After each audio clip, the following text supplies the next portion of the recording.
Awizilo foch, awizilo foch lina kase sochi, awizilo foch li le doy una flor. All right. Welcome, everybody. Thank you so much for joining us tonight. I know there's a lot of things you could be doing on a Tuesday night during the week, and especially with all our great teachers, super busy in the throes of the scholastic year. Um, we'll go ahead and get started with our workshop. Just to let folks know that came in a little bit later, we're recording this. So the idea is that we'll record Professor Holzer's presentation and some of our group discussion that we'll be having as part of the workshop. And then we'll send out a link with the lesson plan materials as well as a resource guide and a copy of this video. There's also some folks, couldn't be here or signed up for whatever reason. So we appreciate you and your patience. So hopefully we can get through all the technology. Um, but let's begin. So, the Center for Latin American Caribbean Studies here at the University of Michigan has what's called a Department of Education Title VI National Resource Center grant that helps support educators both here in Michigan as well as all over the world um, that are looking for ways to integrate regional area studies content, specifically Latin America and the Caribbean, into their classroom. We have a number of partnerships that I'd be happy to talk to further if anybody has any questions. But workshops like this are offered through support from the Department of Education grant that we have. So just in acknowledgement of the land that University of Michigan resides on, it's located in the traditional territory of the um, Anishinaabe people. In 1817, the Ojibwe, Odawa, and Bodawadami nations made the largest single land transfer to the University of Michigan, and this was offered ceremonially as a gift through the Treaty of the Foot of the Rapids so that their children could be educated. Through these words of acknowledgement, their contemporary and ancestral ties to the land and their contributions to the university are renewed and reaffirmed. And then a little bit about our center here, the Center for Latin American Caribbean Studies. We are committed to promoting a broader and deeper understanding of the region, its histories, cultures, and peoples. And as I mentioned before, we are a national resource center.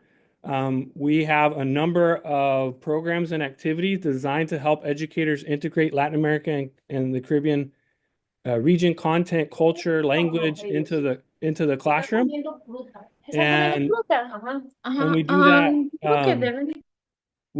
through a number of programs.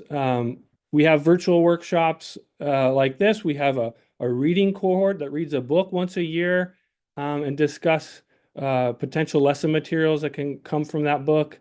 We also have what are called engaged teacher institutes, where we take teachers from across the country to different places in Latin America to learn about its cultures and people and to be able to integrate regional content in their classroom. We have a specific partnership with the University of Puerto Rico, where we'll take educators to team up with local educators on the island to develop curriculum, as well as a program in partnership with San Diego State University and the Secretaría de Educación of the state of Baja California, where we take teachers to the border area between San Diego and Tijuana to learn about global migration. So if you're interested in any of those programs, we have applications going to be open pretty soon to participate in some of those institutes. All right. A little bit about me. My name's Chris. Like I said, I'm the outreach coordinator. So a lot of these activities that we do here through the center, I coordinate, and I get to partner with amazing different folks all over the region and across the university. And I've had the privilege over the last 18 years to be working, studying, living in, volunteering in the region. And it's been really exciting. I have a number of years as a international project director for an NGO based out of Lima, Peru, and we worked in Peru, Ecuador, and Colombia. I lived a number of years in northern Chile as well. And then most recently, I graduated with my PhD in political science and have been doing research since 2015 in Cuba. Now, to present our guest speaker today, we're really excited to be able to have Dr. Claudio Holzner, who joins us from the University of Utah. Dr. Holzner is a professor of political science and the former director of the Center for Latin American Studies at the University of Utah. His first book, Poverty of Democracy, The Institutional Roots of Political Participation in Mexico, examines poor people's political activism during Mexico's transition to democracy. His most recent book with Dr. Carew Bolding, Voice and Inequality, Poverty and Political Participation in Latin American Democracies, is the first large-scale study of political participation in 18 Latin American democracies, focusing on the political participation of the region's poorest citizens. Currently, Professor Holzner serves as the chair of the Department of Political Science at the University of Utah, and he teaches courses on comparative politics, Latin American democracies, democratization, regime change, as well as social movements and political participation. He has published articles in prominent journals such as Latin American Politics and Society, American Politics Research and Mobilization, and in 2023, Professor Holzner received the Distinguished Teaching Award at the University of Utah. He's also a long-time mentor and friend. I'm really happy to be able to have him here in this capacity and to share some of his experiences. I also should mention Claudio is originally from Mexico, from the state of Guerrero, and did a lot of his research in southern Mexico, where a lot of indigenous Mexicans live. So let's see if we can turn the time over to Claudio. Are you able to just let me stop my screen share? Thanks, Chris, for that kind introduction. I'm not going to talk while I try to get my screen up. Can people hear me though? Okay, got thumbs up. Thumbs up to hear me and to see can you see the screen? I can see it. Yep. Okay. Yeah, so thanks. I really appreciate being here. As Chris said, I was a former director of the Center for Latin American Studies here at the University of Utah, and we also did a lot of workshops for K-12 teachers, and I'm sort of really deeply aware of the impact that you all have on your students and in educating them, both in sort of new topics, but also in what we might call culturally relevant curriculum in ways that curriculum that they can connect to if they happen to be from Latin America and Mexico. So that's been one of my interests as director. I'm from Mexico. I'm also a specialist in Latin American politics. And by way of preface, I just want to sort of signal or say that throughout my college and PhD program studying Latin America, I was never offered or took a class that dealt with indigenous issues in Latin America. And I say that because I'm kind of astonished by the fact that as somebody from Mexico, as somebody who specialized in Latin America, I didn't sort of become fully aware of indigenous issues until about the last decade, when I began researching the issues on my own. And it's still a huge gap in the curriculum in higher ed. And it's, I think, a gap in the curriculum or in the way people think and talk about Latin America. It's changing, but that invisibility, if you will, of indigenous issues in Mexico and Latin America is part of what I want to talk about, and explain a little bit, and also give you a better sense of the contradictions, right, surrounding indigenous identity and indigenous politics in Mexico. I've got a lot of slides. I may have to skip some just for time. We've allowed some time for questions at the end, so feel free to sort of jot down questions you might want to ask. Here are some of the main points that I'll be addressing today. The first is sort of indigeneity in Mexico has deep historical roots. And those legacies that go back to pre-colonial times, so more than 500 years back, continue to inform issues surrounding ethnicity, identity, and politics in Mexico today in really strong ways. There's a direct line between colonialism, pre-colonial societies, and politics in Mexico today. Um, the other sort of 2 points are related. Indigenous people, indigenous languages are not part of the past of Mexico's past. They're alive and well. There's more than 16 million people from indigenous communities in Mexico. There's at least 67 indigenous languages spoken in Mexico. So if you add Spanish, that's 68 languages. And that's one of the sort of main themes that I want to bring across that I want you to sort of go home with, or you're at home probably, but understand is that Mexico is not a homogeneous country. We often think of, and Mexico is often portrayed as a homogeneous country, but I'd like you at the end of this talk to think of it as a multicultural, multiracial, multi-ethnic, multilingual place with huge amount of diversity. You've heard of Aztecs, you've heard of Mayas, most likely, and sort of the great civilizations that were associated with those empires. But the building of the modern Mexican nation, particularly in the 19th and 20th century, that political project required marginalizing indigenous people. And I'll say more about that. But indigenous people were largely absent from the national discourse for about 100 years. That's changing today. There are efforts to reclaim a place for indigeneity in Mexico.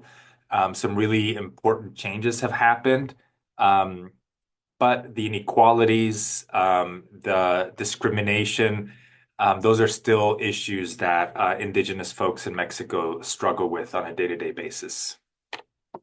So I'm going to begin with some of these historical legacies. I'm not going to go into a ton of historical depth. Chris provided a sort of a useful overview for you, or will provide a useful overview of some of the historical contexts. Really quickly, the old adage is that,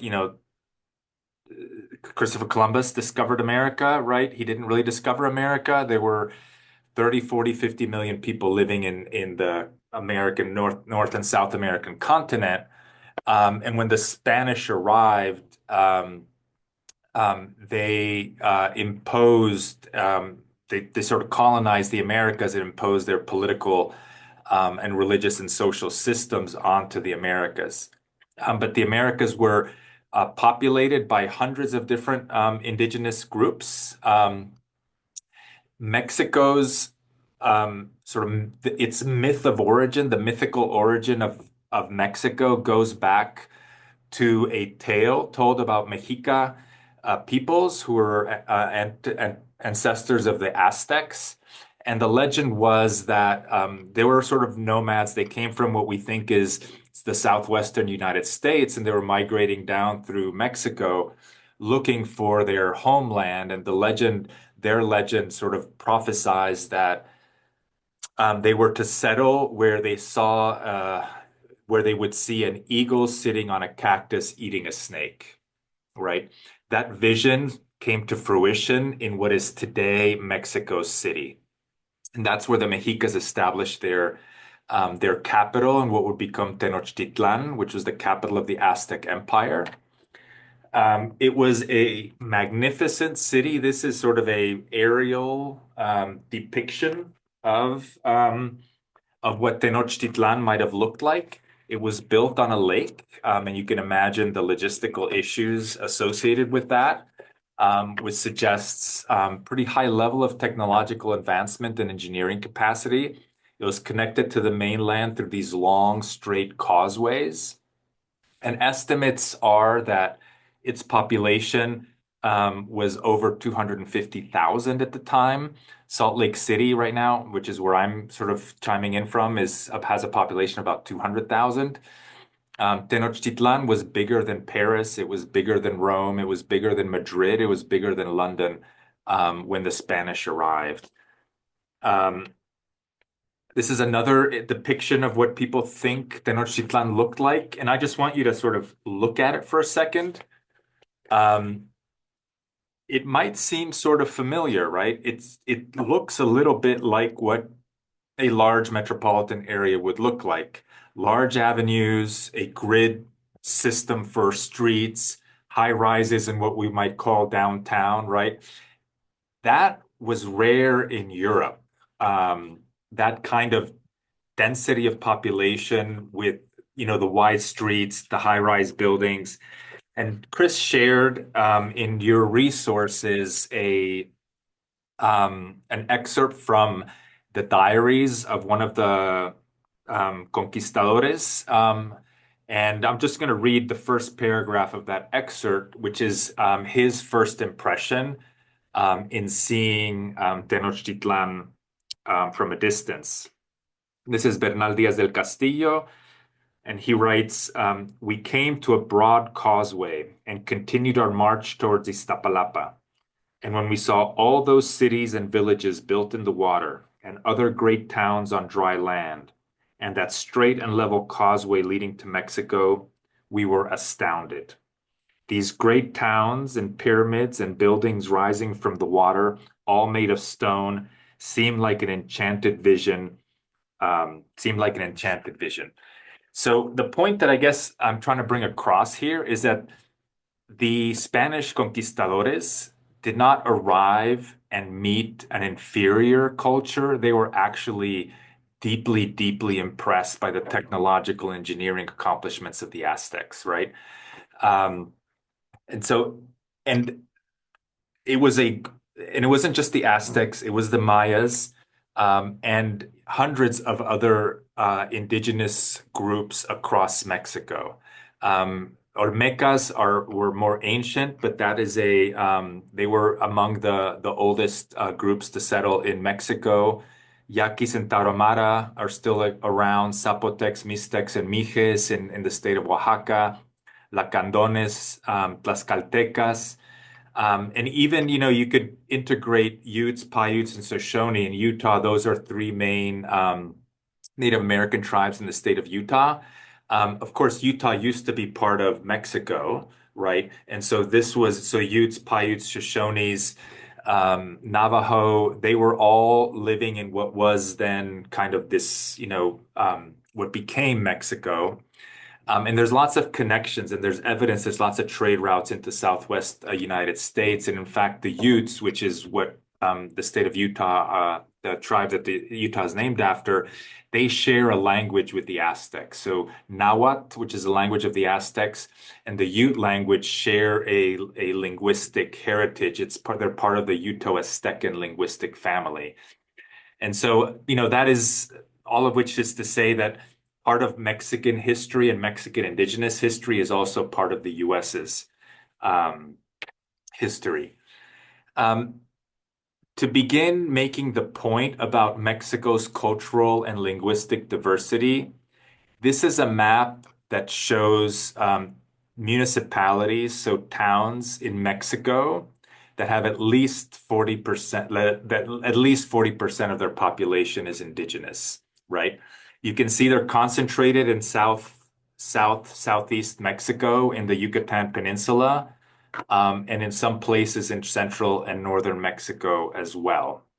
And the colors represent different linguistic groups, which also goes to kind of highlight the linguistic diversity of indigenous populations in Mexico. This is a map sort of quite similar of states that have, and sort of their relative percentage of population that speaks an indigenous language. The two most densely indigenous states are Oaxaca and Yucatan, with over 30% of the population speaking an indigenous language. I did my dissertation research in the state of Oaxaca, and even though I was from Mexico, one of the things that really surprised me was not just how many folks of indigenous background, but many were monolingual Zapotec or Mixtec speakers or spoke Spanish as a second language. And if you have students from Mexico in your classrooms and they come from indigenous backgrounds, it's quite possible that they or their families continue to speak an indigenous language. The statistics vary depending on which ones you consult, but the estimates are that 12 to 15% of Mexico's population is indigenous. That's about 16 million people, which is the largest group, sort of, it's it's the country with the largest number of indigenous people across all of Latin America. Guatemala and Bolivia have a higher percentage of the population that's indigenous, close to 50% in those two countries. But by far, Mexico has the largest number of indigenous people living within its borders. As I mentioned before, there's at least 67 languages spoken or officially recognized by the Mexican government. And there's many of these languages are quite sort of vital and alive. There are youth using social media to promote content in indigenous languages. There's radio broadcasts in indigenous languages, language preservation efforts. So there's quite a bit of, cultural content and vitality to many of these indigenous groups in Mexico. People name their kids with indigenous names. On the left here, I've got names of people that I know. Tonatiuh, Xochitl, Cuauhtemoc, Quetzali, a few others. If the most common name you'll encounter in a classroom is probably Xochitl, which is a Nahua word that means flower. Mexico has lots of place names that derive from primarily from Nahuatl, which is the language of the Aztecs. Coyoacán, Popocatépetl, Xochimilco, Tlaxcala. And there's even words that have migrated into the English language and internationally. Coyote, jitomate, chocolate, aguacate, those are all Nahua words for things that didn't exist in Europe. And so the Spanish didn't have names for a coyote, for tomato, for chocolate. And so they appropriated the Nahua terms into Spanish, and then that got, sort of disseminated across the globe. There are also these last three. There's also some words in Mexican Spanish that don't exist in official sort of Castilian Spanish. Papalote is a Nahua word that means kite. Guajolote means turkey. Escuincle is a kind of like a little hairless dog. But in Mexico, we call little kids escuincles, right? Because they're little hairless creatures. I don't know why. So this is just another sort of evidence, right, of sort of the way that indigenous languages and cultures are still alive and well in contemporary Mexico.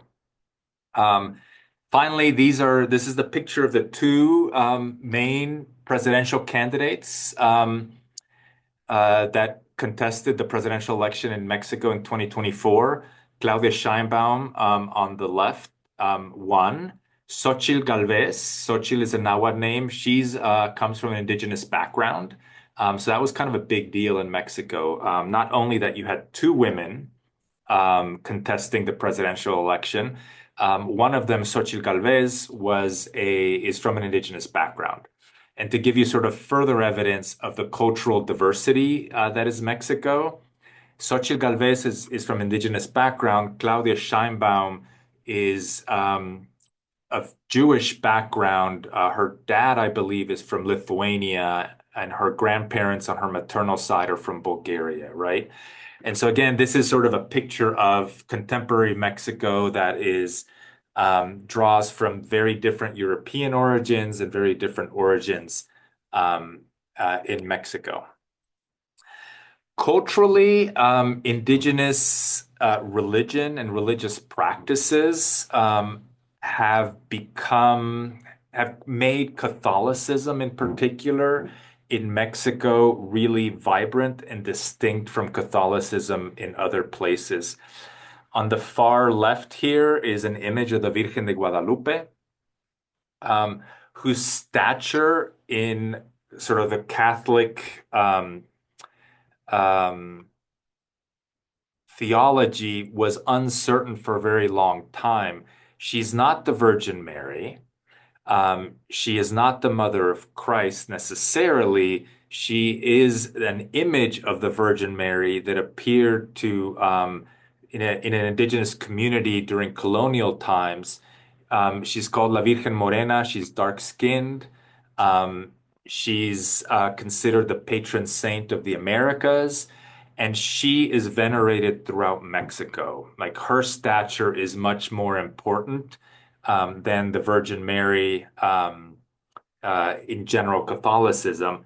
And just maybe less than a decade ago, the Catholic Church in Rome finally recognized the Virgen de Guadalupe as a core element of Catholic theology worldwide. So that's a distinct Mexican contribution, this indigenous virgin to Catholicism.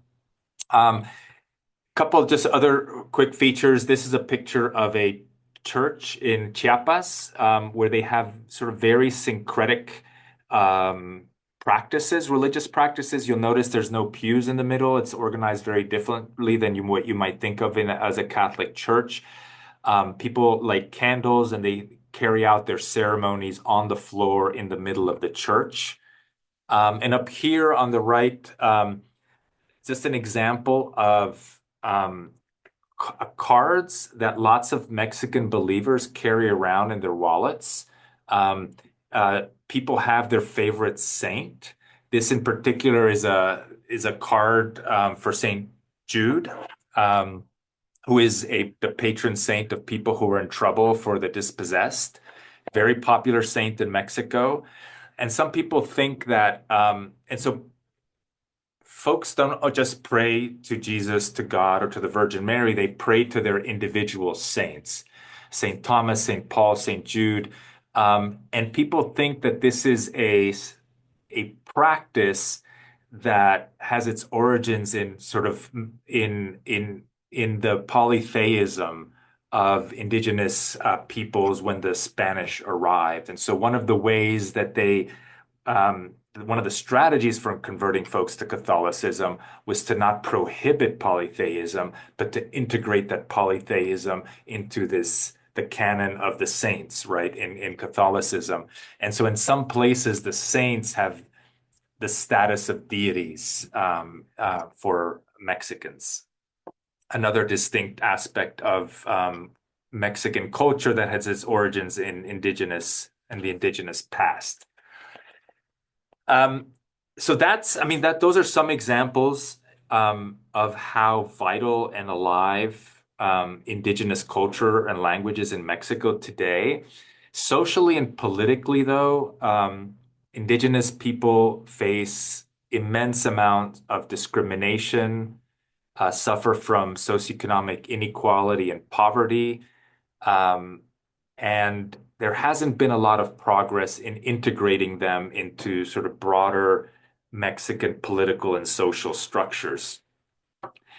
That legacy of inequality has its origins in the colonial period. Without going into much detail, there's 2 or 3 kind of big structural, social, political innovations that the Spanish brought. The first is this thing called the encomienda and feudalism. So the Spanish did not officially practice slavery. They didn't have to import that many African slaves into Mexico because there was a population of indigenous folks. But to incentivize the Spanish to come over and settle, the Spaniards were granted an encomienda, which was largely the rights over the labor of entire indigenous communities. And so the indigenous people and communities were incorporated into Spanish social structures at the bottom of the ladder as serfs in this feudal structure where they didn't have, they were able to preserve their cultures and their rituals, but they were integrated at the very bottom of the social hierarchy.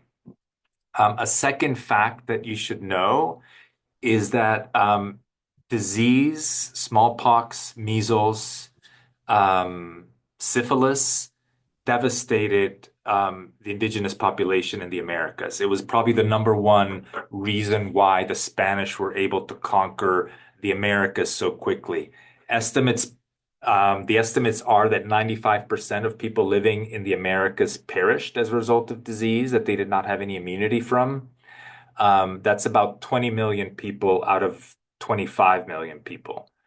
And so that changed the dynamic of colonialism, of settlement, and enabled the Spanish to exert their power throughout the region. And finally, there were also racial hierarchies that were established by the Spanish. The Spaniards from Spain who were born in Spain were the top. Criollos, which were people of Spanish origin but born in Mexico, were second in line, did not have any political power. They had economic wealth, but very little political power.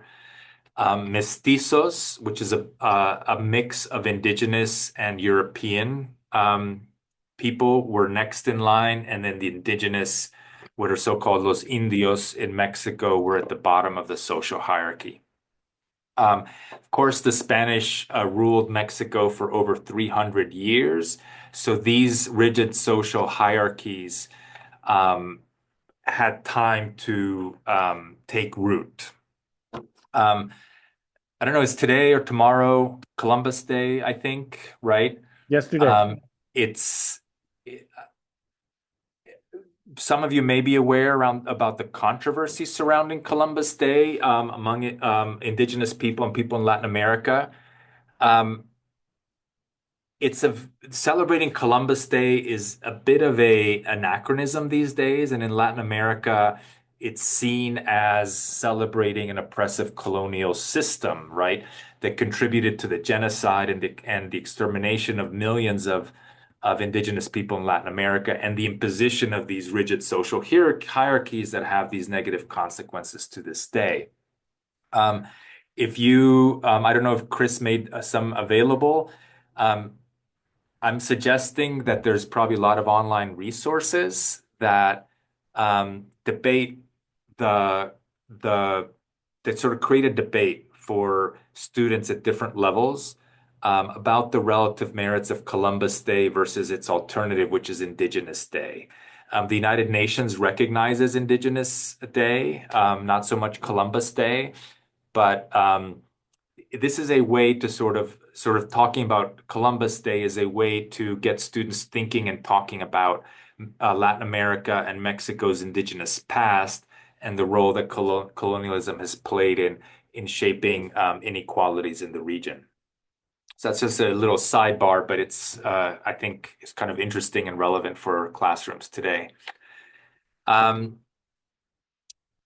During this period, so post-independence period in Mexico, there was still a lot of ambiguity about the position of indigenous communities in Mexico.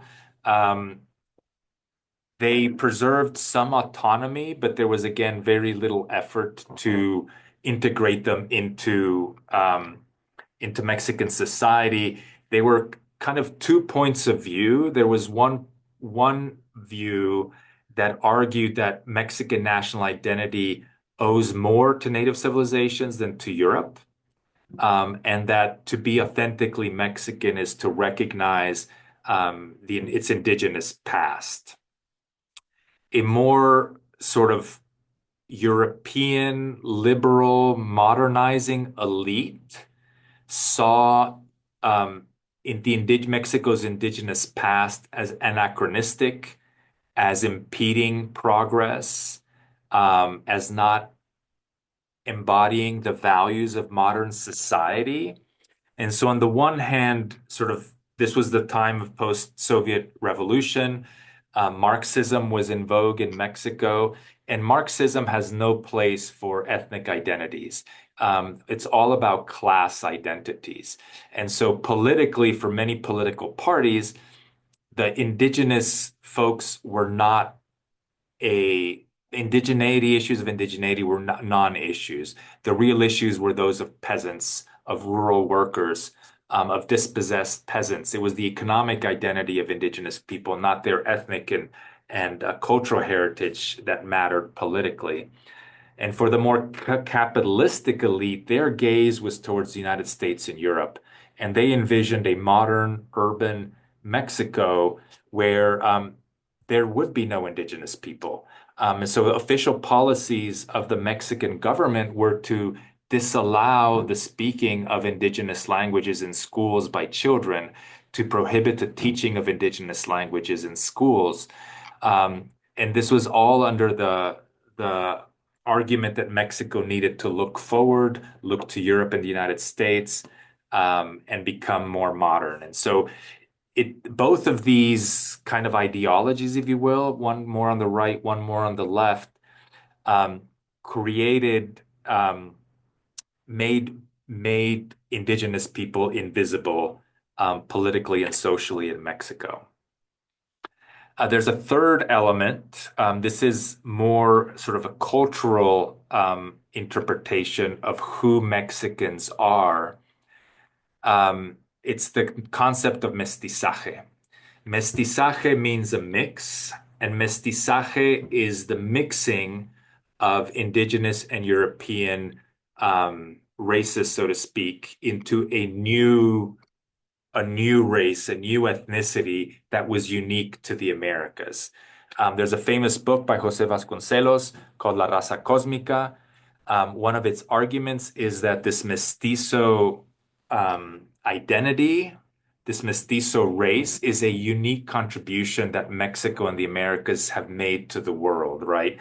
And that the future of the world is a mixing of races, much like the mixing of races, he argued, had already happened in Mexico.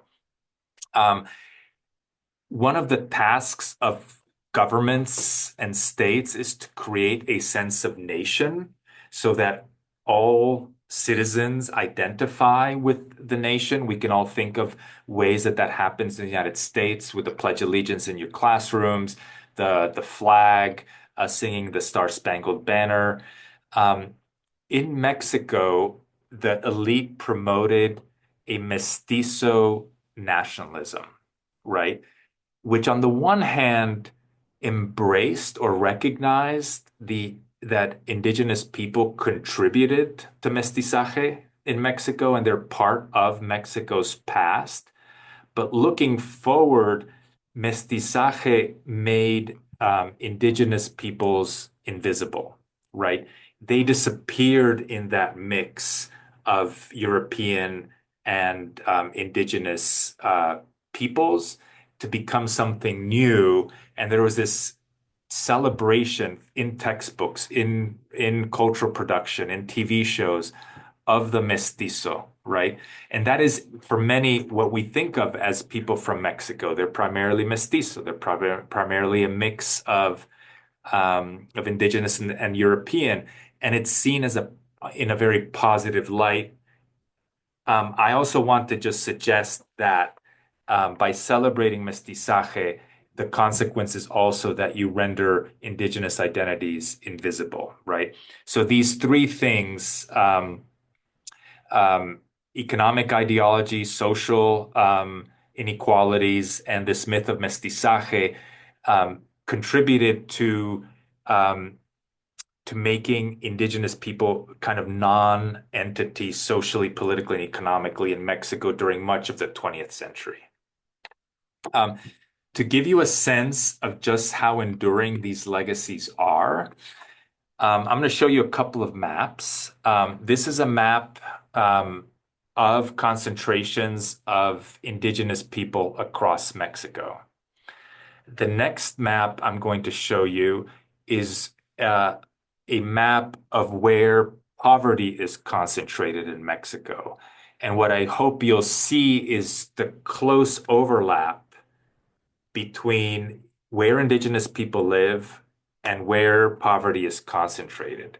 So this is the map of indigenous people, and this is the map of where poverty is concentrated. Indigenous people, poverty, right? It's not exactly a one-to-one correspondence, but it's pretty dang close, right? And this is, 200 years after colonialism. Um, the legacies of social inequalities, of racial hierarchies, of lack of development and education endure to this day in Mexico.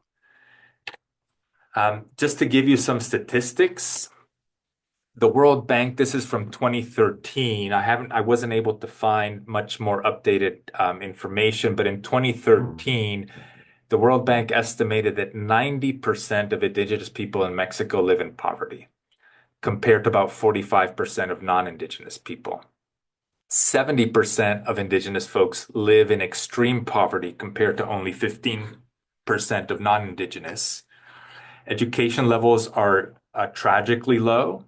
On average, indigenous people complete less than elementary school education, only 4.6 years, compared to 8 years for non-indigenous folks. Illiteracy is much higher, infant mortality is much higher, and there's less access to healthcare. This culminated, I think I'm running out of time. Got a little bit of time. So these sort of frustrations, this invisibility, this inequality and discrimination of indigenous folks kind of came to a head in 1994 with the Zapatista uprising.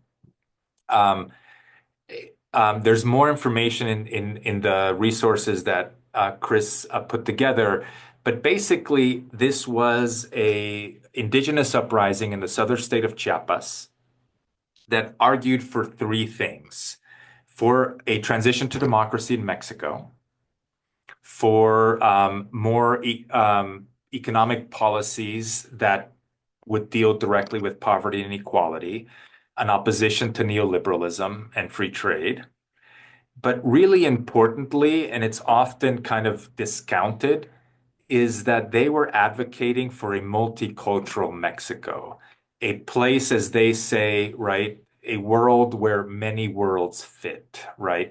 So they were advocating for a multicultural Mexico that recognized the dignity and the autonomy of indigenous populations. And it was primarily an uprising of indigenous people in the state of Chiapas, which is, I'll just show you in this map, it's in this area right here of Mexico.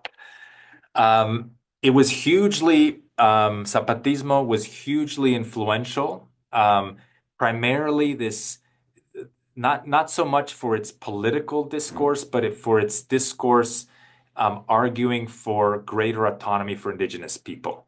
And it sparked political movements for indigenous rights, not just in Mexico, but across Latin America. These are images from Ecuador. This is a political party that ran campaigns in Ecuador. In Colombia, they reformed their constitution to allow for 2 seats in Congress to be allocated exclusively to indigenous peoples. There were reforms in Brazil, in Peru. And so the legacies of the Zapatista movement for indigenous rights across the region is huge. In the state that I worked in Oaxaca, to give you an example, in 1995, so 1 year after the Zapatista uprising, the state, which is one of the states that has the largest concentration of indigenous peoples, passed a constitutional reform to formalize the practice of customary law in municipal elections, what's called usos y costumbres. Today, 75% of municipalities in Oaxaca use a parallel political system for electing their local representatives. Political parties aren't allowed to participate. There are no candidates, so to speak. It's more about an obligation to serve. It's sort of a cargo system. Votes happen in assemblies by direct election, sort of a raising of the hands. they're also closely intertwined with religious practices. And so one of the official government roles in these communities is the caretaker of the church and caretaker of the festivals, right? And so the people that participate in the annual dances and festivals, they do so as part of this usos y costumbres political system.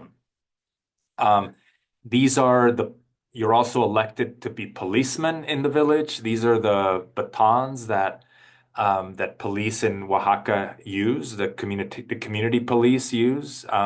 They're called topiles.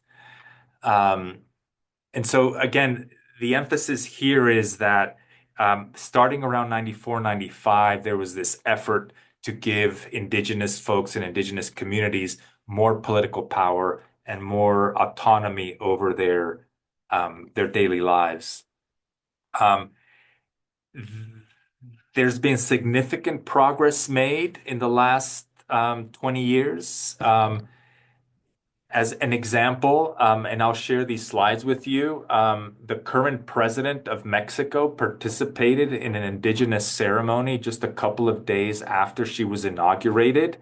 And basically, she had a parallel inauguration in which like more than 60 indigenous groups in Mexico symbolically handed her the leadership staff, what's called el bastón de mando, a leadership staff to signify that the indigenous groups were recognizing her as a leader. So she underwent this parallel cultural ceremony to give her the legitimacy to rule over indigenous people. This was important because just literally 4 days before, Mexico passed a constitutional reform that established Mexico as a multi-ethnic, multilingual country, giving indigenous groups autonomy over economic affairs in the places where they live, greater political autonomy, and greater linguistic autonomy. And so I think this constitutional reform is a way to make permanent the an elevated political place for indigenous communities in Mexico. However, that has not led to more kind of economic gains. Indigenous folks, and this is just reiterating an earlier point, still face significant discrimination, significant inequality, poverty rates that are much, much higher than non-Indigenous people. And so it remains one of those unresolved issues in Mexico is the place of indigenous communities in modern Mexico. What is it that they have to contribute, and what does Mexico owe them as a result of really 500 years of discrimination and oppression? Really quickly, there's a lot of indigenous folks live in rural areas. Rural areas are plagued by cartel violence, and so we can talk more about that. But a lot of indigenous communities are facing significant political violence these days. That's a legacy of discrimination and inequality. And then finally, to conclude, and I'll just reiterate the points that I've made already. When talking to your students, when reading about Mexico, I want you to sort of always bear in mind Mexico's indigenous past and present, right? It's a super diverse country. Please don't think of it as homogeneous. It is really rich. There's a really rich diversity. I haven't talked about Afro-Mexican communities. That's another layer of diversity that is becoming more studied, more recognized in Mexico. So it's a really diverse country linguistically and culturally. And I would argue that you cannot understand Mexico. You can't teach about Mexico without integrating sort of a study of indigeneity, of indigenous peoples in Mexico's past and present.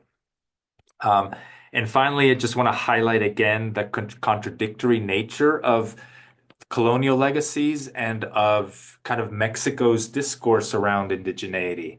On the one hand, Mexicans celebrate the magnificent indigenous past, symbolized usually by the super powerful Maya and Aztec empires. But that celebration of the indigenous past is often contrasted with discrimination and oppression against indigenous communities today, right? So that is also this dichotomy that exists within Mexico, is a celebration of indigeneity, while continuing to repress and discriminate against indigenous groups. So I'm going to stop right there. I've talked for a long time. And I guess, Chris, if we have time, we can open it up for questions. Yep. Well, thank you so much, Claudio. Really appreciate your remarks. We do have some time before we transition into some of our learning activities that we're going to model that I shared. But does anybody have any questions for Professor Holzner? We have about 7 minutes or so. We could field some questions. Yeah, Jake? Hi, thank you for the talk. That was really super interesting. I'm thinking about your comments about Marxism having no place for ethnic identity, and then also about the Zapatistas. And I'm wondering, to what extent are the Zapatistas Marxists? And if they are, have they incorporated ethnic identity?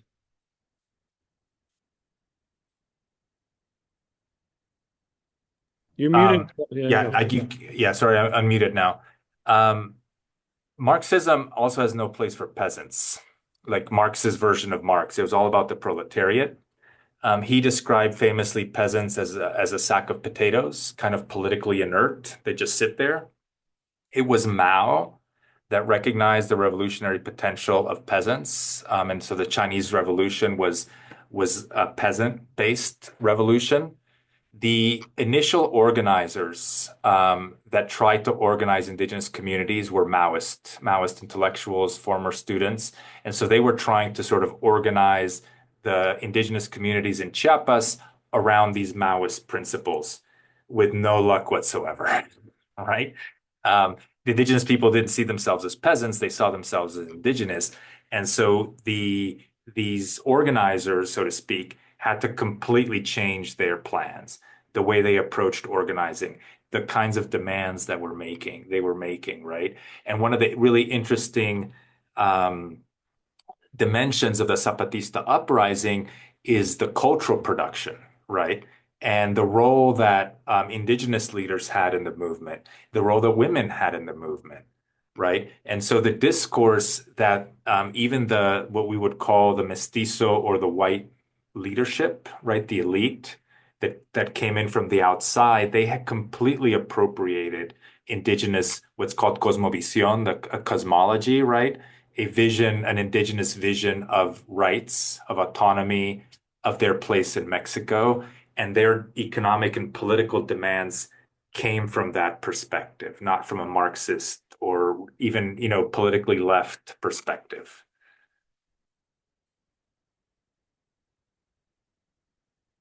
Thank you for that. Yeah. There's a question in the chat.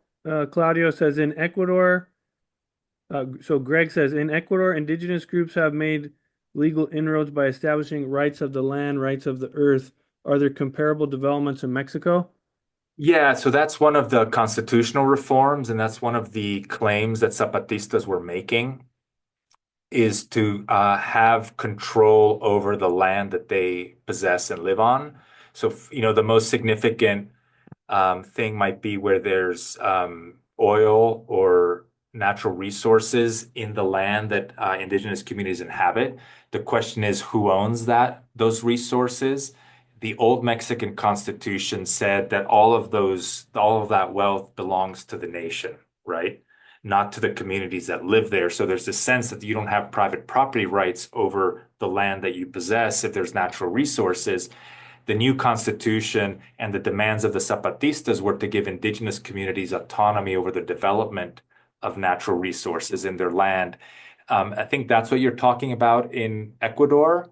That's been super contentious in Ecuador because Ecuador is an oil producing state and they've discovered oil in a lot of indigenous communities.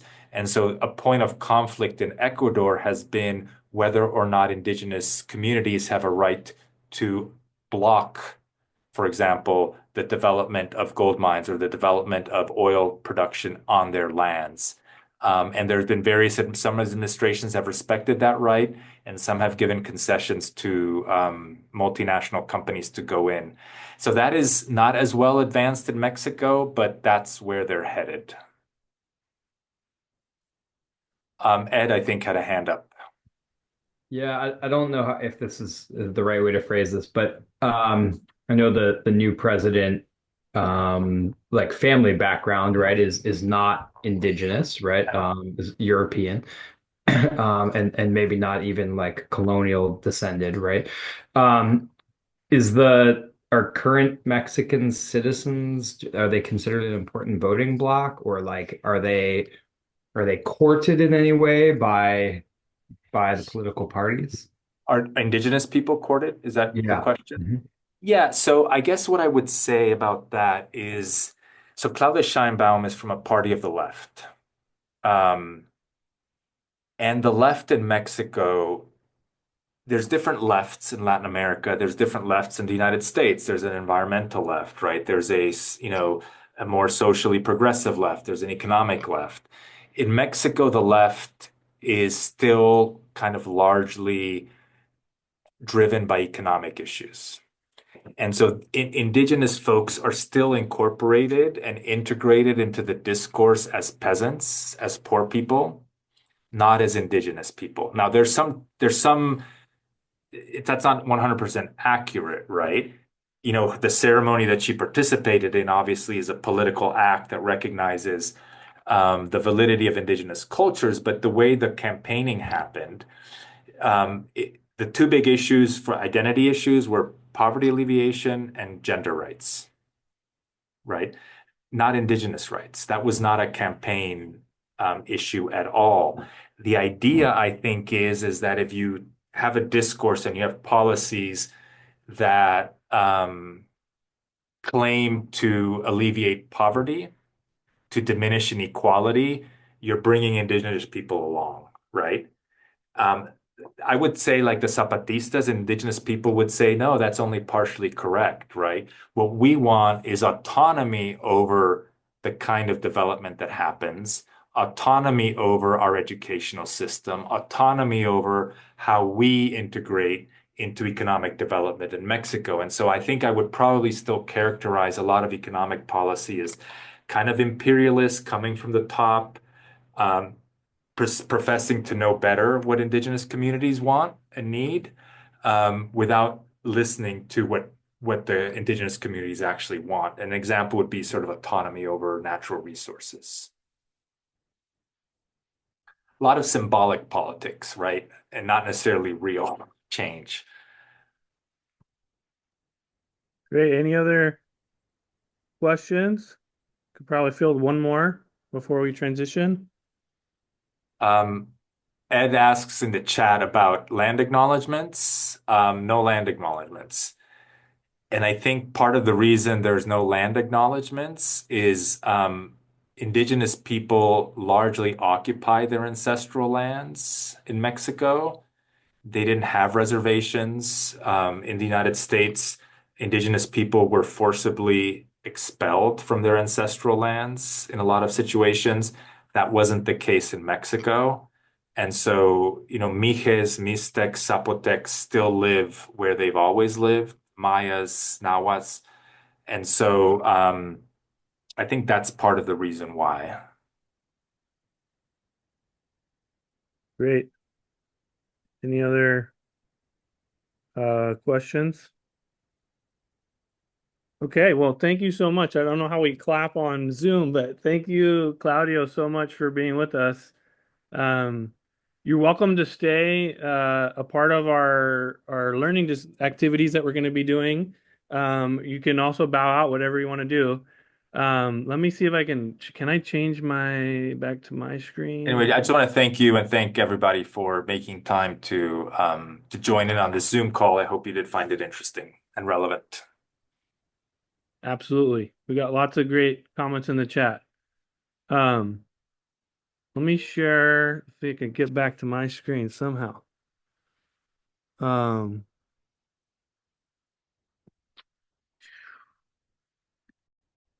Whoops. No, that wasn't right. Let me, how do we change our view? Let's go gallery. Okay.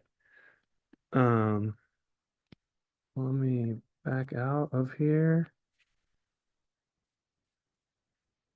Okay, so I wanted to share with you all, um, so prior to the meeting today, I sent an email. So if you haven't had a second to check your email, please check your email. There's a couple PDFs that we're going to be using as part of our activities right now. I also wanted to feature what Claudia has referenced multiple times, which is called a resource guide. Let me see if I can um, share my screen, see if this works. Can folks see my PDF? Can someone give me a signal? Yeah, we can see it. Okay, great. So I created what's called something that we do with our workshops is we like to develop some teacher resources. So you all are experts in your classroom and your schools and your local communities. So what I've gone ahead and done is gathered a lot of different information and resources to help you in creating and integrating this particular subject into your classrooms according to your what you teach and the interests and needs of your students. So we have this resource guide, Indigeneity in Contemporary Mexico, that I created. It's 25 pages long. That's a lot. It's a lot of resources here. So don't feel like you need to use every single thing. What I do is I give a little historical overview, kind of hitting a lot of the broad strokes of what Claudio discussed, starting from an indigenous past up until contemporary um, contemporary Mexico, closing with AMLO, Lopez Obrador, the former president who just left office like a few weeks ago. And it has key terms. And then we also have, probably this is the most interesting to y'all, is these resources, references, and links. So there are tons and tons. I know some of y'all go to like these websites where you have to pay to get lesson plans. Um, I guess that could be like a last resort, but there is a lot of resources that have been developed by universities, not just the University of Michigan, but all over the country through this Title VI Department of Education grant, where they have free lesson plans, units, materials, all right here that I've put together. I've also put some open access primary texts and archives that might be of interest to you as you read through that summary. You're like, oh, I want to learn more about that. Or, hey, I love this primary document to talk about in my class. I even made some playlists for y'all. Um, you can rock out to a Zapatista uprising. There's some great musical productions like bands and Zapatista poetry that have um, been developing since really the birth of the modern internet. Then you can listen to some of those tracks, podcasts, short videos, a lot of them on YouTube, um, and then some films with descriptions, as well as books with some summaries that I've written, like a little kind of almost annotated bibliography. And then there's links to other universities that I've partnered with that have also different children's books that you could use, both like children's and young adult readers, as well as some kind of visual art history stuff.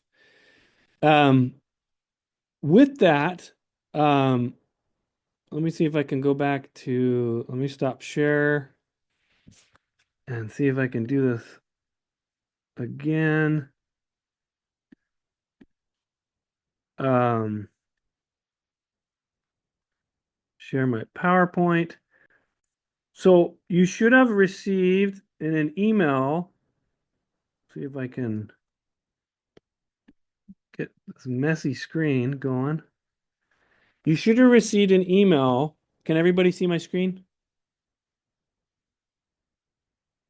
Good to go? Yes? No? Maybe so? Yes. Okay. Two lesson plan resources. And these are activities that are kind of examples, and we're going to model them right now.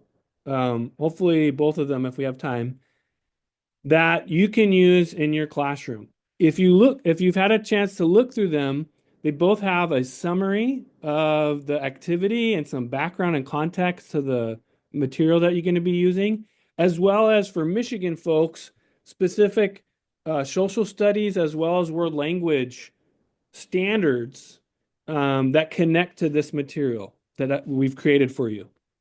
Hey, Chris, Yeah. can I interrupt for a sec? Yeah. In the email, we got those PDFs, but that other resource thing you were sharing, I don't think we got a link for. Yeah, thank you so much. That was kind of like a really meaty burger that I'm gonna send to you all after this presentation. I wanted to save that for after we were done, but I will send that out in a email, follow-up email to everybody who attended tonight. But thanks, Ed, for highlighting that. Okay, so what we're gonna do, if I can, let me back out here. I want to make sure. Okay, and I see people helping each other in the chat. Awesome. Okay, we're going to start with, we're going to start with, let me stop share so I can get this video. We're going to start with the first activity. So I see that Adam, thank you so much. Drop that in the chat. So if you haven't got that email or can't find it, please download these two. We're going to start with number 1. What I'm going to do is I'm going to share a song with you, and we're going to listen to it in the PDF. Maybe I should, well, you should be able to see it. In the PDF, it has the lyrics both in Spanish and English. Can folks chime in saying they can see that on the PDF? Okay, everyone's good, right? Because I understand not everybody's Spanish speakers here. So what I'm going to do is I'm going to play the video, and you'll hear the music, and you can read along with the lyrics, especially if you don't understand Spanish. Then what we're going to do is break into small groups, and I have some reflection questions that I'd like you to discuss. Those reflection questions are on the last page of the document that you're going to discuss in your group, and then we're going to come back together as a big group and share what we learned in each of our groups. Okay? Does everybody understand the plan? Makes sense? Okay, thank you. Sorry, toggling all this technology is hard for me. I know you're all better at this way more than me, especially since the pandemic. So, okay, let's see if we can open up here, get into Chrome, share. Okay. Hopefully we don't get an ad that pops up. It'll probably be a political one if it is. Okay. I'm going to start this. Please someone let me know if they can hear it. Okay. Thank you, Jake. So just follow along on the English and Spanish.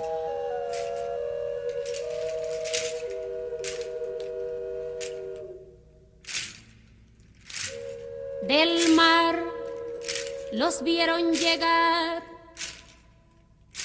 Mis hermanos emplumados serán los hombres barbados de la profecía esperada. Se oyó la voz del monarca de que el Dios había llegado y les abrimos la puerta por temor a lo ignorado. Iban montados en bestias, como demonios del mal, iban con fuego en las manos y cubiertos de metal. santos les opuso resistencia y al mirar correr la sangre se llenaron de vergüenza, porque los dioses ni comen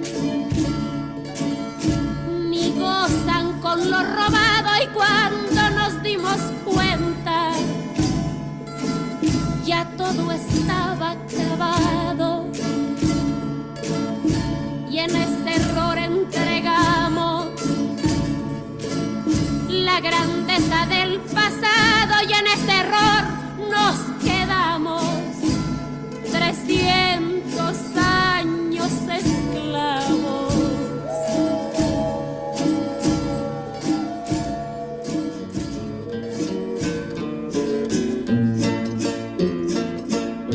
Se nos quedó el maleficio de brindar al extranjero nuestra fe, nuestra cultura, nuestro pan, nuestro dinero, y le seguimos cambiando oro por cuentas de vidrio y damos nuestras riquezas por sus espejos con brillo.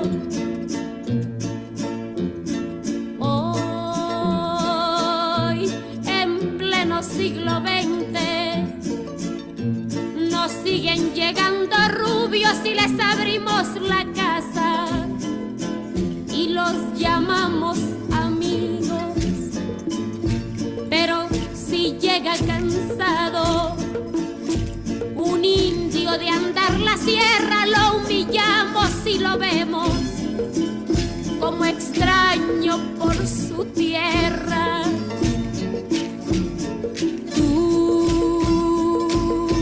Hipócrita que te muestras humilde ante el extranjero, pero te vuelves soberbio con tus hermanos del pueblo.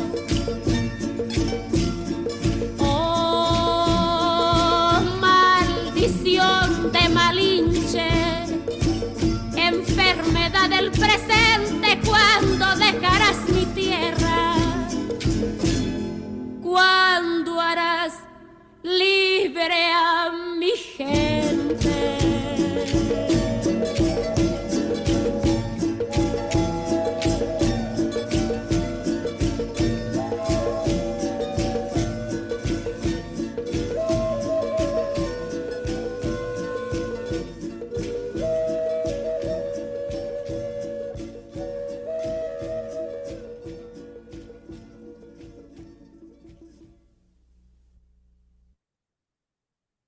We cannot wake up the morning after Whoa. Election Day Whoa. wishing we had done more.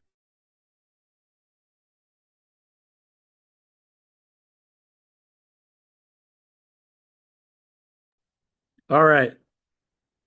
Okay. Okay, so what we're going to do is we're going to break into groups. Before we, I don't want to comment yet, but we're going to break into groups. I'm hoping we can get at least 4 of us into a group. I don't want to include co-hosts. Perfect.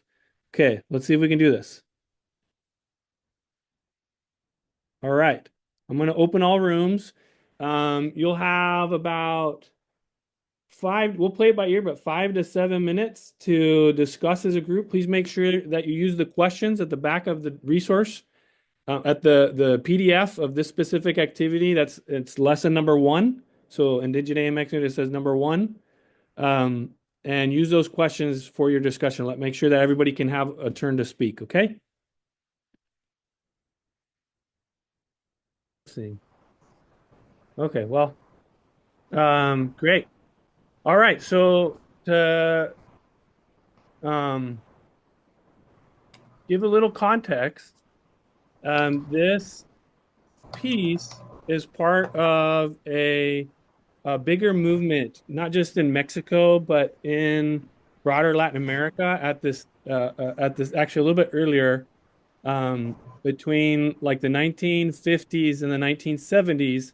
there's this movement throughout the region to reclaim traditional kind of folk instrumentation, music, but to connect these like past musical traditions to social and economic political issues of the day.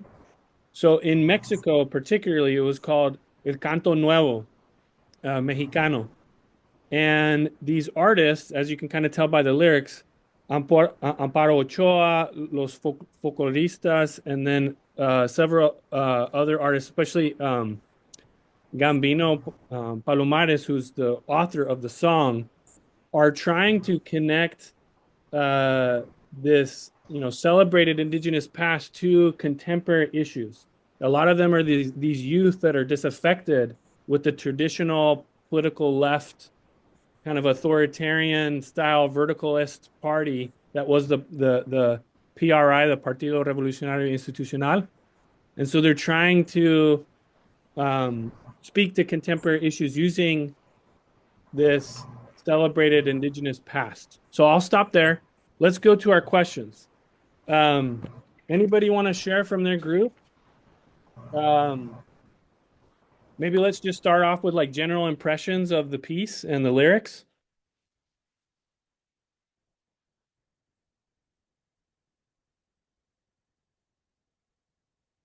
I know it's late. Everybody's tired, long day. Anybody want to share?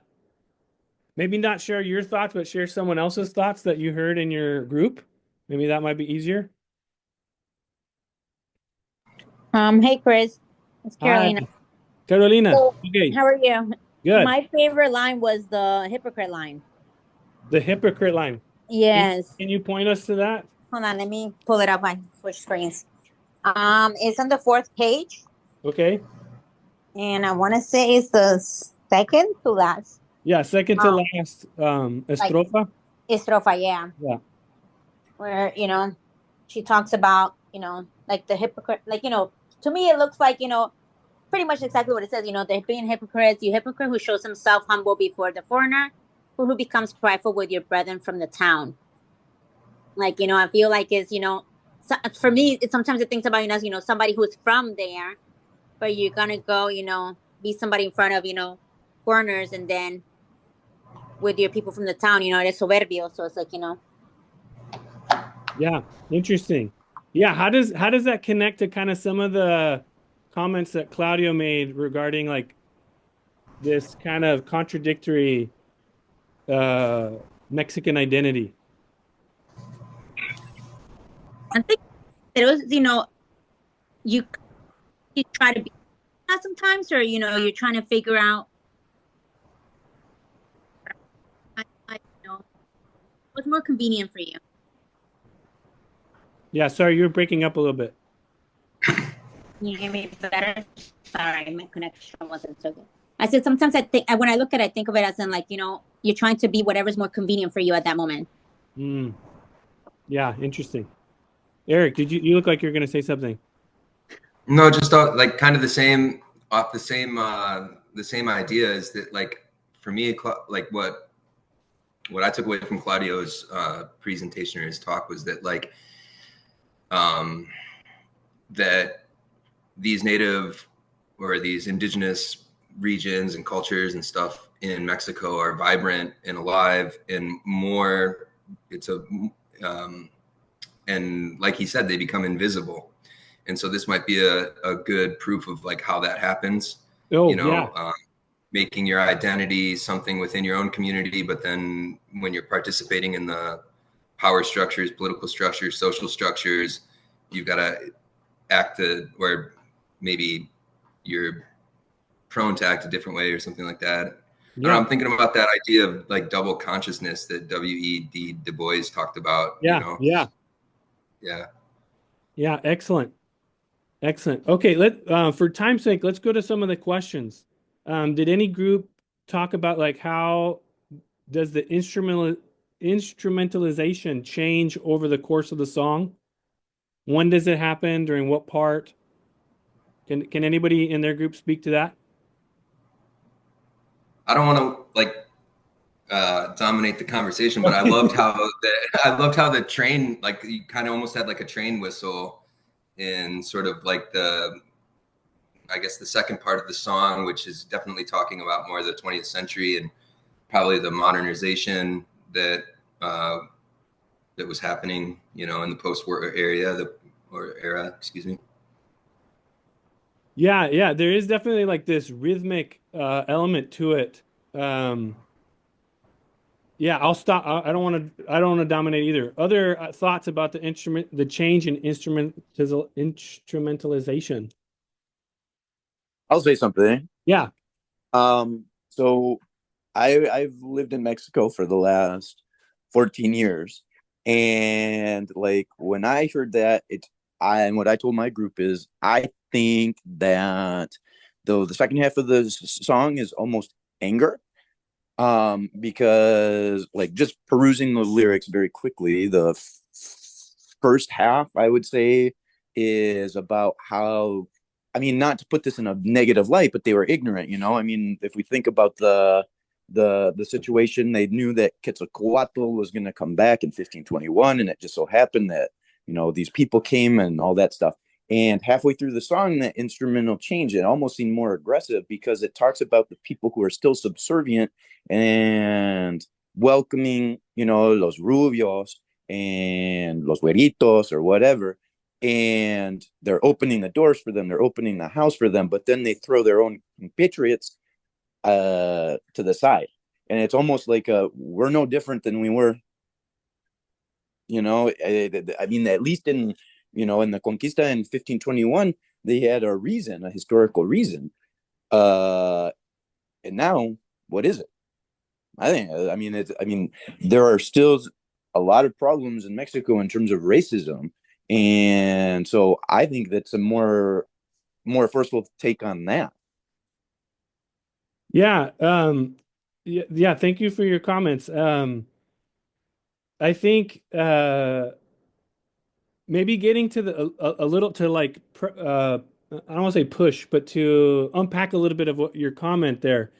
Has anybody kind of critically thought about the name of the song? La maldición de Malinche, the curse of Malinche.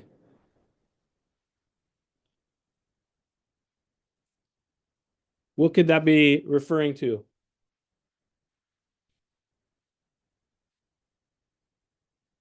Well, we talked about that in my group too, and that was one thing that I brought up is like Malinche gets a bad rap. I mean, she was 15 years old, and somebody mentioned a book, and we were talking a little bit about this. Like, she knew multiple languages, and so the Spanish used her as a translator, and Cortez took her as his wife. I mean, 15-year-old, like a lot of people, and I thought this too, and even some friends of mine from Puebla and Tlaxcala, and all these people thought she was from that area, but she was actually from the Yucatan, and that's one of the things that when I learned that, I mean, there's what is it, a mountain in central Mexico that's called La Malinche, no? And so when I thought about that, La Maldición del Malinche, I think it's almost ironic because people are still blaming her for something that she doesn't really have any fault for. Yeah, absolutely. I'm not. So my purposes with that question wasn't necessarily to go over the historicity of Malinche as a person. She was absolutely an enslaved, forced interpreter of Hernan Cortez in the conquest of the Mexica Empire, really. But no, but I think sorry. So this conception of like betrayal is what she kind of represents in popular culture, even though it's not historically really accurate. But exactly to your comment earlier about this idea of betrayal, deference, supporting, your local compatriots versus kind of foreign power structures, both connecting the past to the present. Super interesting. Other questions let's look at, can someone talk to me about the subject position of the narrator, the person singing or speaking? the positionality, in other words, who's speaking and why. There's some interesting things that are happening with time also in the course of the song. Can someone speak? I see your head nodding, Greg. Can you share some thoughts? Well, there's certainly more urgency in the second half, and a calling out of the people. Look what you people have done in the past, and maybe the speaker's indicting herself also. But look at what you've done in the past, and we've got to change. We've got to claim identity, or we have to do something that we haven't done in the past before. So there's this strong urgency and very strong position. The speakers urging the crowd to do something they haven't done before. Yeah, absolutely. I really appreciate that. This is definitely like a political protest song, right? It's a call to action to change something. Adam, you had your hand up. Yeah, it also seems like it's almost a populist message, because there's this between the stanzas, she's alternating between they, we, ours, we, they, us. And so it's this, I think, this very subtle call to recognize the common lot that modern Mexicans, whether mestizo or indigenous or whatever, have with the implications of the past and what they mean for the present. Excellent. Excellent. Before we transition to the next activity that I'd like to also look at this other resource, I still want to get to like, how does the music, the like actual instruments being used change over the course of the song? Do they change? What's going on with the music? On one listening, is there a lot more guitar in the second half? I think, but there's more percussion also, but I think guitar on the first listen seemed to be emphasized in the second half. Yeah, absolutely. So if you hear the early part of the song, you hear these ceramic flutes and are much more percussion based. And then as the song progresses to a certain point in the song, and if you look where it is in the lyrics, it transitions into a guitar. What could that mean? I think Alma had her hand. Sorry, Ed. Yeah, in our breakout group, we talked about the beginning being, taken back to traditional indigenous instruments, and then like the modernizing of like, it's a timeline. The song is almost a timeline, and with it, the modernization of instruments, where at the end, it even sounds like a present day corrido. It has like that Yes. chuntata, beat.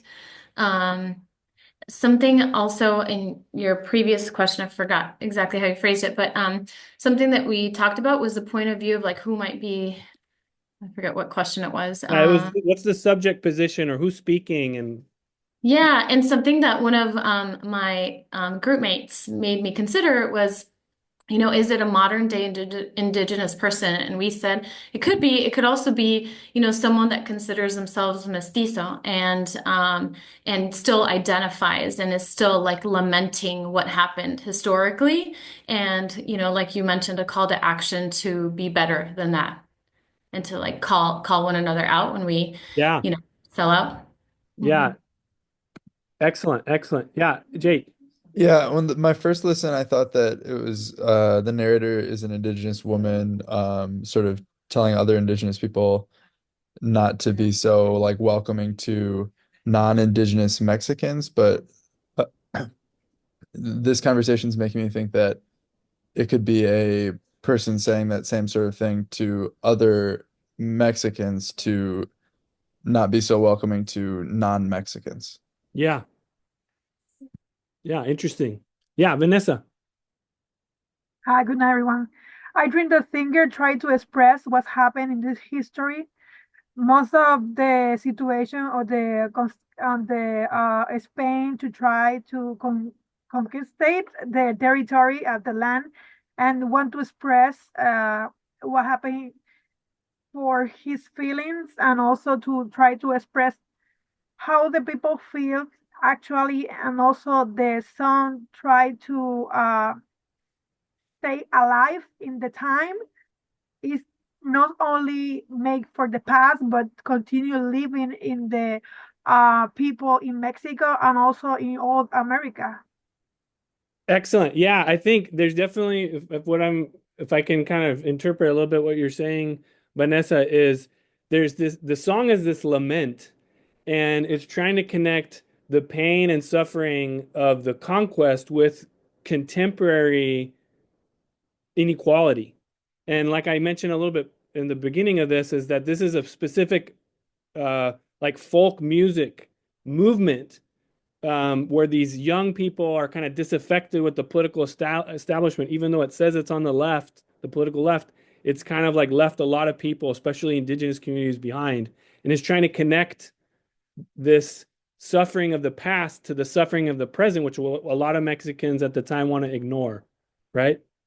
Excellent. Well, these are great ideas, and I'm sure we could talk the rest of the night just about this one song. But I'm hoping that it could be used as a resource for you in your classrooms. I did want to feature before we left a really amazing resource. So if you look up in the next document, the number 2, so the Indigeneity in Mexico document, lesson plan resources number 2. I'm gonna share, let's see if I can do this without messing up everything again. See if I can get to my PowerPoint. Okay, can people see my screen? Okay, great. So there is this amazing resource that was created by a female Mexican animator filmmaker who started off, and she's mestiza herself. Her grandfather is from a Mayan community in the Yucatan Peninsula, and she started off doing a research project to animate interviews or stories from elders in her community, but then branched out to the 68 different major recognized indigenous communities in Mexico. And it's called 68 Voces, 68 Corazones, or 68 Voices, 68 Hearts. And this website that you can go to has a 1 to 2 minute video per different indigenous group. And it has, like, the mythic origin of the earth or mankind or different stories that somebody told another family member. But it's a really beautiful project. It also has a dictionary in Nahuatl and another indigenous language that I don't know off the top of my head. But what I wanted to do with our remaining time, is at least talk about one, and we'll just do it as a big group because we won't have time to go into smaller groups. But let's go to this one. And I'll share these slides with you as well as the resource guide. I know a lot of people put in the chat, where's the resource guide that you guys showed? I'll send that to you this week after we're done in a PDF document along with these slides, and as well as Claudio's slides. But let's see if I can do this. Let's give verification. Can you see my screen still? Or is it still on my slides? Okay. Can you hear this? Και μα πολύ ουσέτλα τόλκα μανάλι, νότσι τλαμάντι τλεν γεχέκτιτσι, και χασί ταλίμε τόνα τεγουαμί. Wait, these are really fast. They're only like a minute long. I'm going to share. Okay. Screen sharing is paused. Why'd you do that? Whoa. Okay. See? Hold on one second. Okay, let's go back to Google Chrome. Oh, right here. Okay, can you see this? Yes. Yeah. Excellent. Okay. So we're going to move this to somewhere else. Let me hide floating meeting controls. Okay, you guys can all see this. Let's make sure we have subtitles on. Subtitles are going to be in English. Well, English.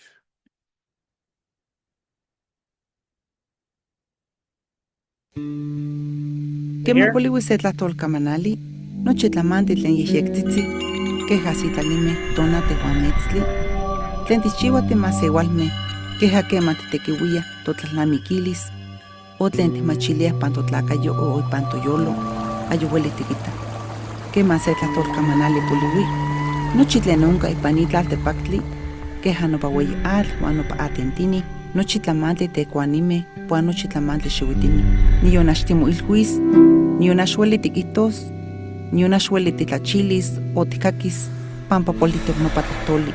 Huajka motzakua ipan kampa ueli chinankotini, ipan kampa ueli tlaltepaktli keja kema motzakua se puerta o se ventana, kema onka sekinok tlahtolkamanali, mislachialtis, pampa timachilis tlamantli tlen santoteco ueli kichiua, uan tlen kichiua masewaltlakame. Yani, katlen kipia yolistli ipan itlaltepaktli. Kema poliwi se tlahtolkamanali, nochi poliwi, hasta nopa kamanali tlen titekiuia para titeilhuise titeiknelia. O kema titepouiliah para tlachke techkokoa o techkuesoa. Poliwi nopa antiuatl tlen uikayaya towehkapan tatawa, nochi tlamanti tlen kipuayaya, kejatza momahtoya, kema motiochiuayaya. Keja moskaltihke, ayokaka hueli sampa kipouas. Kema poliwi se tlahtolkamanali, eli keja miki. Uan miak mikehya, uan miak mikise, eli keja kema tlapani se teskatl, inintos, eli keja akawilotl, tlen sampa notehki, pampa ayokaka molinia. Uan kema pano yani, mas sewalme mokawa, mas teikneltihke.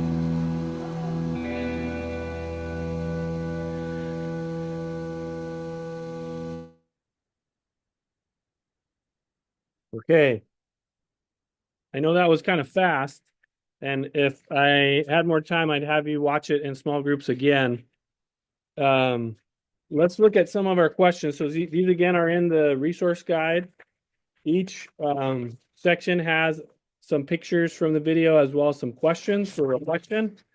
This particular video is on number 4, and it's Nahuatl. So Nahuatl is the traditional language of the Aztecs or the Mexica people. We teach Nahuatl here at the University of Michigan.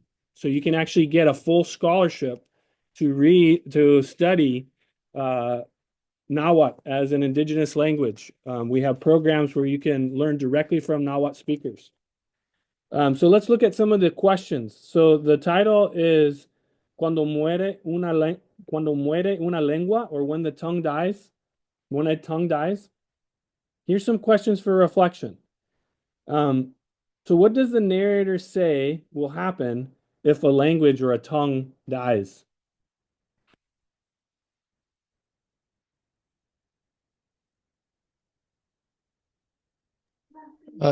Humankind is impoverished. All those like concepts and words die.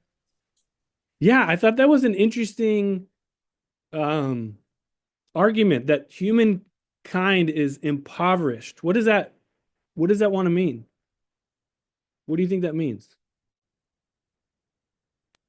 I think a whole way of seeing the world, of experiencing the world, is lost. So there's these voices that can't express anymore, so it's a great loss to just not have those ways of expression. Yeah, you said there's a whole way of seeing the world. She says that she calls language a mirror. I was interested in, how is language a mirror?